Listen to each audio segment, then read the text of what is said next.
Looking high maintenance is not just about looking prettier, it's about having the type of looks that makes people want to make your life easier. It can be investing time, opportunities, resources, even money. There is a specific psychology why some women look high maintenance, not only beautiful. Their energy looks less accessible and therefore more worth investing into.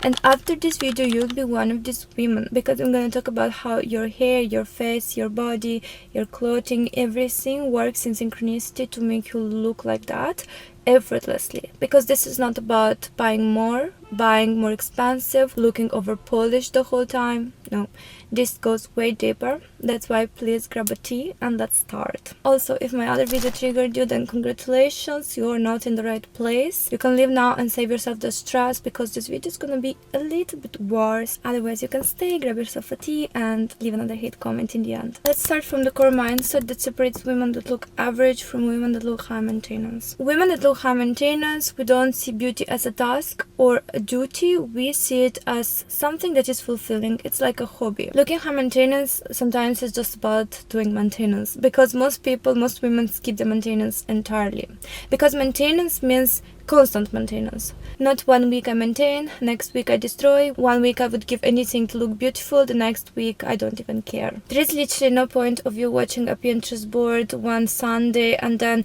getting inspired, doing 30 things trying to look beautiful, then not seeing any instant results and losing hope and just giving up completely for the rest of the month. It's much more sustainable to see beauty and self-care as a hobby. 1 week you focus on one thing, next week you focus on learning something else, another week you can do maybe a face mask challenge and you prepare different face masks every single day and see what happens with your skin. But since it's a hobby, you don't attach an instant outcome to it. You just enjoy the process. It fulfills you, and it also becomes a habit to take care of yourself. Over time, you will keep looking more and more beautiful, because you will find new methods.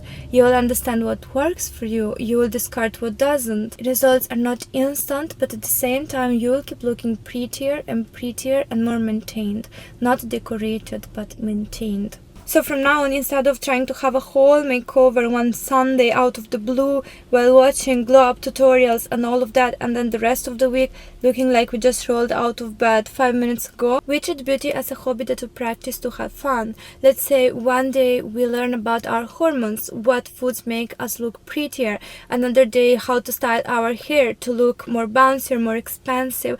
Another day we'll learn about our skin type and how to use makeup to enhance our own skin. Massages for our face, how to make it look more lifted. All these things I will share with you in this video, what I know, and also some tools, some channels that you can start using from today, from right now. So even if you want to look high maintenance for tonight, you'll be able to look high maintenance tonight. But what I want to stick with you is that women that look effortlessly high maintenance, they have a different relationship with their physical appearance. It's about fun, fulfillment, enjoying being a woman without the pressure of having every time an instant result. That's what makes it look high maintenance over time. So since this video is not just about how to wear new dress and how to style yourself, this is how to look like a woman that has standards, time, including time to rest, time to be, which is what makes people want to give you even more of this. One thing I want you to understand is that high status women like this, they have time, a lot of time, especially time to rest.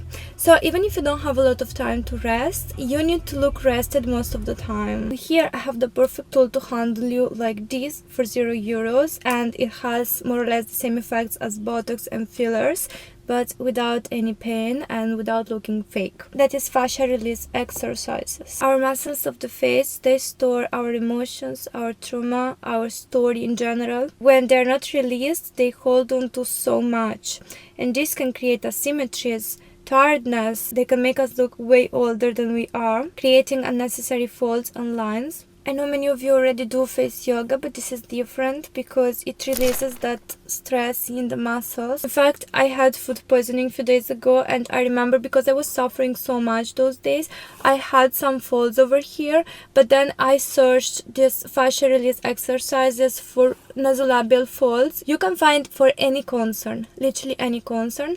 I will show you a video here afterwards of how I do mine. Probably I'll put it in the end or right here, I don't know. But I will show you how I do to keep my face lifted. But whenever I have a concern, I immediately search it up and I start doing those things, and within 2-3 days it's gone. The girl that I follow is Anastasia Beauty Fashion. Her exercises are so gentle, so easy to do, but the improvements are like from one day to another. They are just insane. I know many women, as soon as they see something here, they jump to fillers, botox, all of this, but these exercises do literally the same. Relax the muscles and remove the tension. So if you think about injectables, try this first. So I get accused a lot of having fillers and botox in my face. I don't. I do literally these exercises. I've never put any injectable in my face. My face my face is completely free from anything. Like, I can literally make any face that you want. I don't have anything. See, I don't. You have to stop asking me what I did to my face. This is what I do. Either you like it or not. Also protect your skin barrier. That is another thing that is super important for your skin to reflect the light properly and to look young, beautiful and maintained. And I know many people like gua sha, but I personally don't, because my face is like has fat pads, natural fat pads, that if I move them, my face look worse. I look more hollow and tired. I don't benefit by removing this fat over here.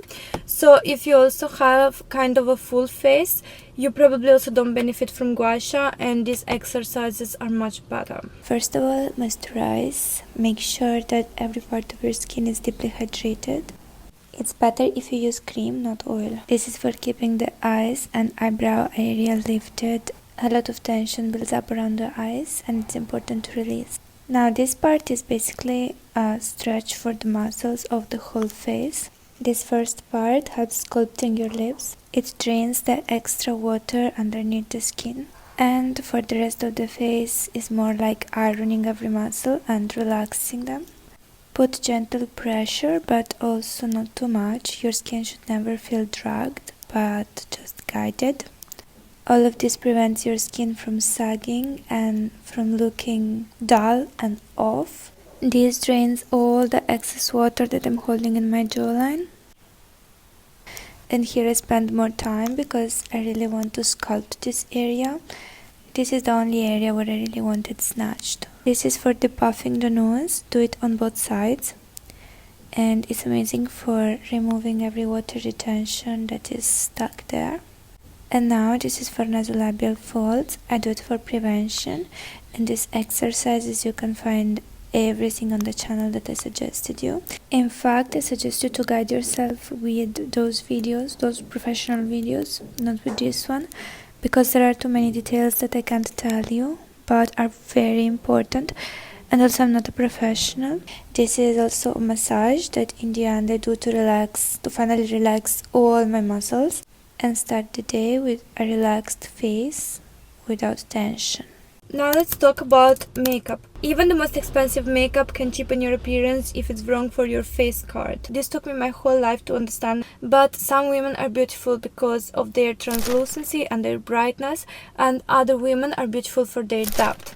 So you can't treat in the same way both stereotypes. This is not just about season, chromatic season, whatever is that. You can have either thick skin with a lot of melanin that reflects light on the top, or you can have translucent skin like me, for example, where the light goes within the skin and then it reflects outside. So then more capillaries are visible, some redness, some peach tones, all of this. These two skin types have completely different needs. That's why you need to study your looks and understand which makeup enhances your face card and which makeup covers your face card. Because the point is not covering, the point is enhancing the way that the light reflects, and let light do the work. We need to make every feature work for us, not against us.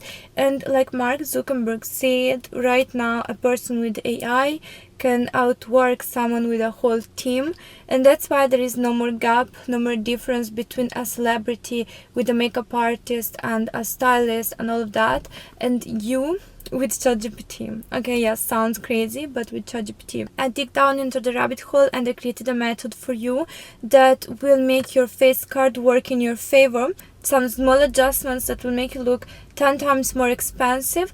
And all of this is based on studies about geometry, art, photography, dermatology. This will make your face look extra harmonious, and I will also give you the exact prompts to get this from ChatGPT. First of all, upload a clear picture of yourself to ChatGPT and ask it to analyze how light interacts with your skin and with your face structure. If your skin is translucent, which means thin with less melanin, or it's thick with more melanin. This is the part that matters the most, because the wrong makeup for you will cheapen your appearance so much and will make your face look vague. In fact, if your skin is translucent, applying too much powder, too much foundation, concealing too much, covering everything will make your face look so tired and so flat. While if your skin is thicker, you need more pigment and more structure, more contouring to create some depth. Using the wrong makeup for the wrong skin is exactly what makes some women never look high maintenance despite anything else that they do. They can literally wear the most beautiful dress, everything, but if light can't interact properly with your skin, you will always look dull. For example, for my skin, I can also not put full coverage. I can put only where my skin needs some concealer or something. I can't put all over because I look completely flat. Next thing I want you to do is make ChatGPT analyze how colors interact with your face. This is not about color analysis. This is about which colors support light and direct light towards your face and which colors absorb it. You need to ask it also which are the best colors for you, which exact shades, by the way, because this brown can look very good on me, another brown can look completely bad. This can also happen, so you have to be very accurate with that. Next, we need to analyze the natural focal point of our eyes, where the attention goes to your eyes, which part of your eyes is the one that catches more light, more attention. It can be the spacing, lash line, inner corner, the contrast between your iris and the sclera. For me, for example, is lower lid translucency. In fact, it's better I never cover this, otherwise my face looks more down. Understand your focal point and never cover that part,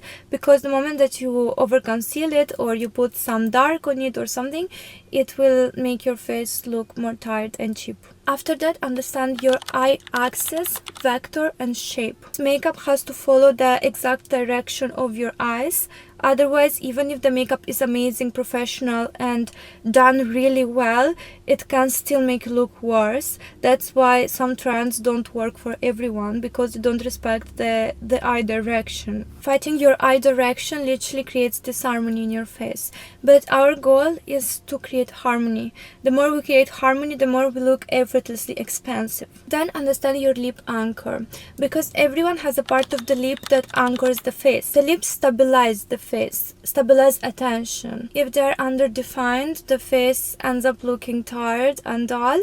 If they're overdefined, they can overpower other features. You need to understand your anchor point and enhance only that. Actually, I used to hate blush over here because I found it unnatural, but after doing this analysis, turns out that in order for my face to look harmonious, I have to put the blush here very high and to always keep my lips with some color, because as soon as my lips are nude or they're not enhanced enough, my face will end up looking like I'm tired or something is missing, because it's not anchored. So my face, instead of looking like this, lifted like a triangle from here to here, it will just look like something is just put there. Ask it about brow thickness, length, blush placement, hair contrast, makeup diffusion, color intensity, where is the best to put foundation and all of that. And this is what separates a face that looks normal and plain from a face that is super refined, intentional and celebrity level curated. It's not about adding more, it's about creating harmony and stop destroying your already present harmony.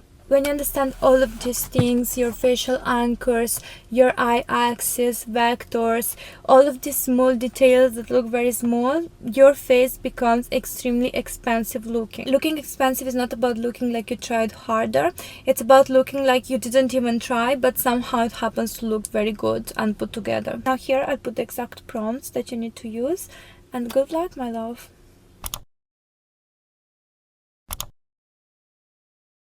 Now, another thing that can make you look either super expensive or cheap is your hair. Because high maintenance women, they always look like their hair just came out of a salon, even if they don't go to a salon every single day.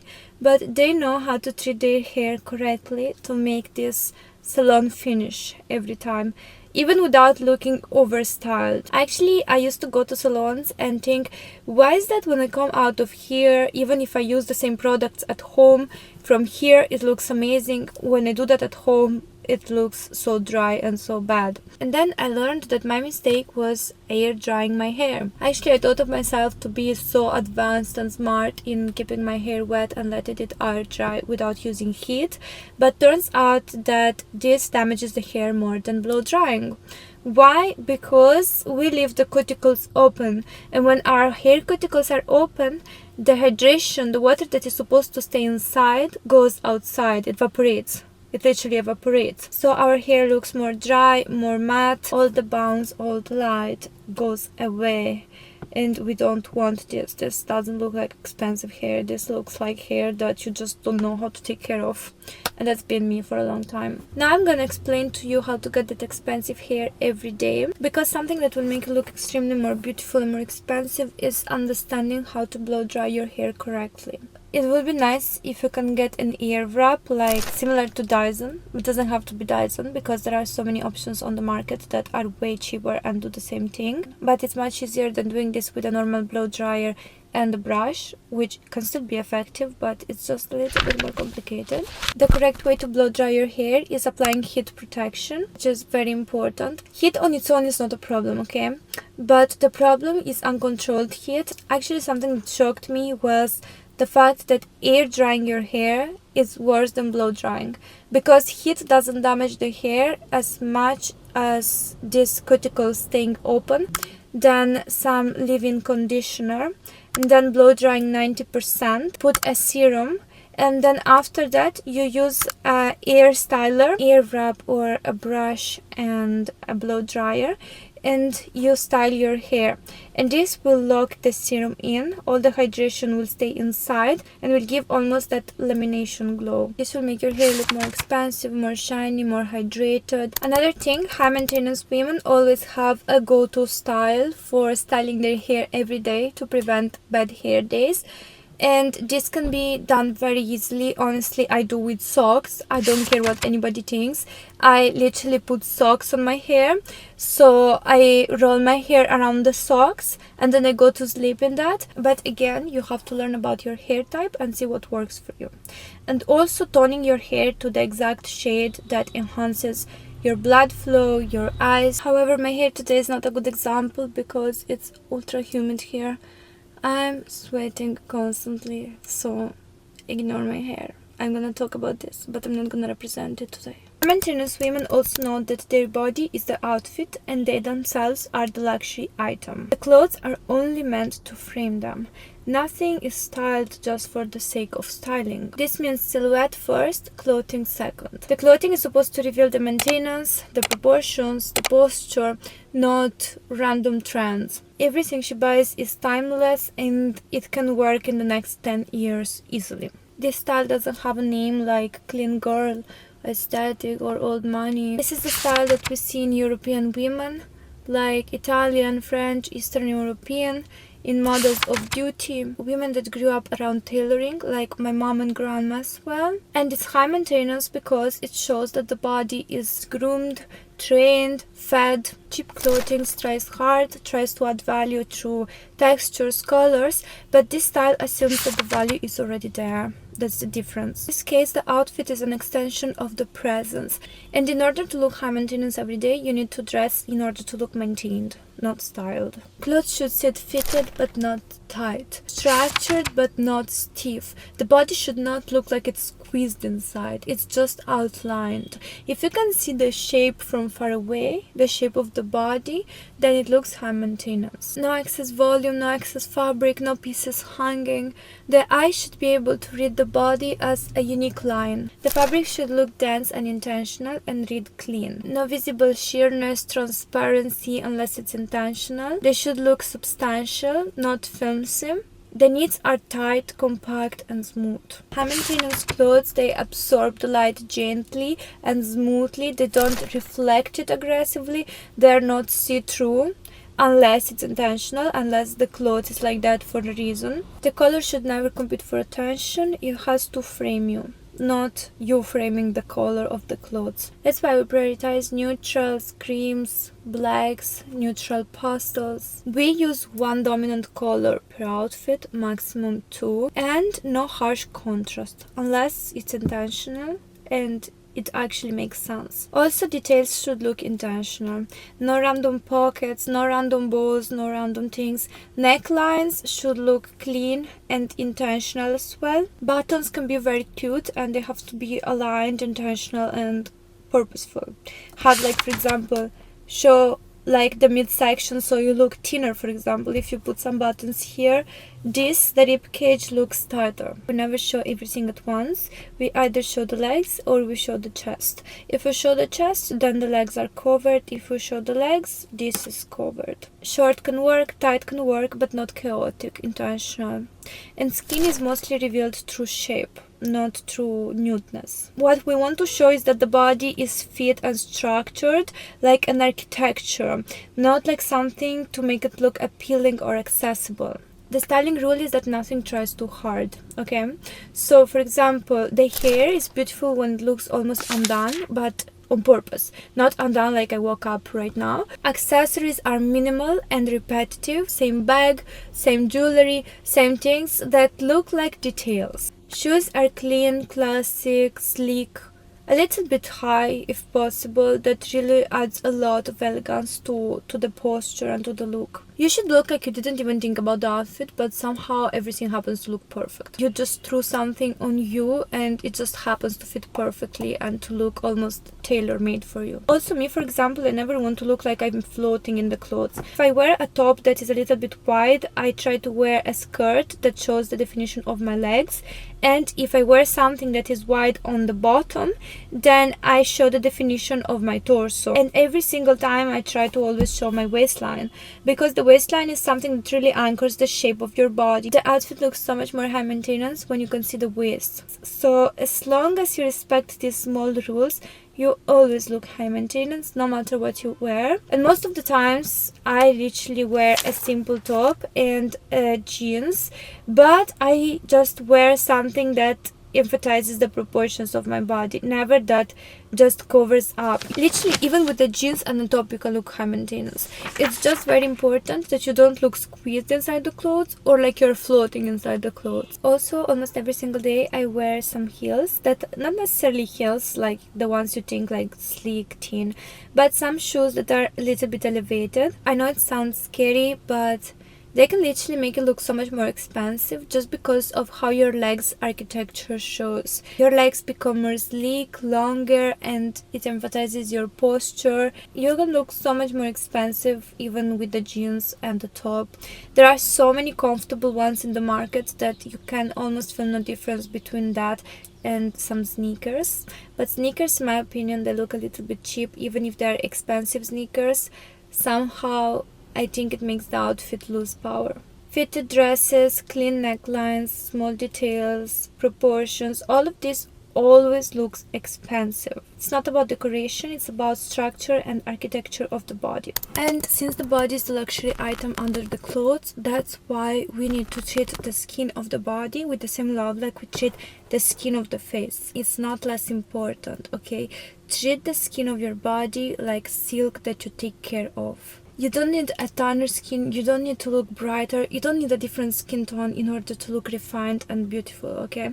What you need is to take care of the skin that you already have, exfoliate every week or twice a week, and moisturize your skin every single day religiously, taking care and polishing the beautiful skin that you already have, because seriously every skin color is gorgeous. And I used to be very obsessed with tanning, but this is the first year that I don't care about tanning, because first of all I constantly remove the hair of my body, not when it's already so grown that I have to hide parts of my body, not when I have to take a whole day to do it, But whenever I see some hair growing, I have this machine, and after the shower I just remove these 2-3 hairs and I'm done. And whenever I moisturize my skin, it looks like glass. Literally, it looks like silk. I actually hydrate anything you can hydrate: your lashes, your eyebrows, your hands, your lips, everything, your body, because this will make you look like 10 times more high maintenance. Because imagine you do everything else, you look almost perfect,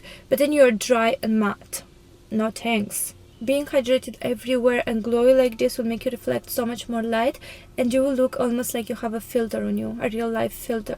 Also, this seems very small because with most lights the hair that we have on the face is not visible, but you need to get a habit to remove every day or every couple days all the hair that grows on the mustache, on over here, or maybe on the brows, anywhere that you have some face hair, or in the nose. From some angles people can see the hair inside your nose, so if you can take care of all of that, you will literally look like a jewel. It looks like no one sees that, but in certain lights it makes a huge difference. Like sometimes I noticed in some lights how I could see some hair, some things that I could never see in my room, that I could never see when I'm doing all the grooming. But actually, if you put a flash on it and you remove all this hair, you will look literally like you are wearing a filter. The nails, you don't need anything special, but at least some pink or nude color. It will make you look so much more expensive as well. A little bit of polish in the nails, and always very clean hands and nails. Also, since my body is my outfit, another thing that I do every single day religiously, I put castor oil in my belly button before sleeping, and whenever I feel bloated, I sleep in a waist trainer. This combination pushes out all the excess water and all the excess air from my belly and makes my waist look always nourished and beautiful. Also, whenever I eat 90% of the times for my hormones. I try to always educate myself about what is the best that I can eat for my hormones to be stable. I'll actually show you here the channel of a girl that she's very good at explaining all these things, and that I'm learning so much from her, because literally the hormones and the nervous system, they decide so much about how we look and how we feel. Even if we do all the above, but we're not regulating our nervous system and we are not taking care of our hormones, we will still look gray and dry and puffy if our nervous system and our hormones don't do their job correctly. That's another of the reasons why I keep away all the people that are draining, irritating, hateful. All of these people can't have access to me. Literally nothing makes you look as low maintenance as stress. Stress hormones are the worst. High maintenance women are the hardest to access and the hardest to please. That's why they stay high maintenance. Stress can make you look low maintenance from a day to another, literally. So please keep away or limit access to you to every person, everything that messes up your emotional state, your nervous system, out. In fact, I was also thinking about making a video on how to be high achieving and productive as a woman without losing your beauty and your high maintenance looks. Just let me know if you need it. We are literally women. Before being humans, we are women. We have to think about ourselves as a system that works based on the hormones and on the nervous system, and everything else revolves around that: our beauty, our health, everything. We train to regulate, not to burn calories, okay? Because that makes you look very puffy and will mess up all your hormones. Actually, this year I've never thought about calories when training. In fact, I do Pilates mostly 3-4 times a week. I do from this channel, Lydia Mera. I will also leave her channel here, because this girl literally changed completely the structure of my body, and I take daily walks, and this literally kept me snatched all year. I've never been as stable and snatched the whole year during summer, winter and fall, every part of the year, the same body like this year. So I really suggest you to never train to burn calories. Just train to regulate and to strengthen your fascia of your body. The fascia decides how you hold your posture, how your glutes pop out compared to your quads. All of these things are decided by the fascia. So if you care about the fascia, you will look so much more tight and snatched. You don't need a whole wellness day or a lot of money to look high maintenance. All you need is quick things that make you look like you have a lot of time to take care of yourself. Like you have standards, You treat yourself and your body like luxury. And the moment that someone sees you, they know that you are luxury. They know where you belong and which treatment belongs to you. Also, I have a video that goes into the deep psychology of the women that are spoiled everywhere they go by everyone. I recommend you to see it with this video that you are watching, because that is the psychological part and it goes even deeper. The styling is just superficial part, but the deep psychology behind it is what gives you that presence that is unmistakably high maintenance, that literally every part of your looks and your personality screams high maintenance. Everyone will have no choice but treating you like the queen that you are. And that's it for today. I love you so much. Thank you so much for being here and for all the support that I'm seeing on this channel. I really want to hug each one of you, and see you next time.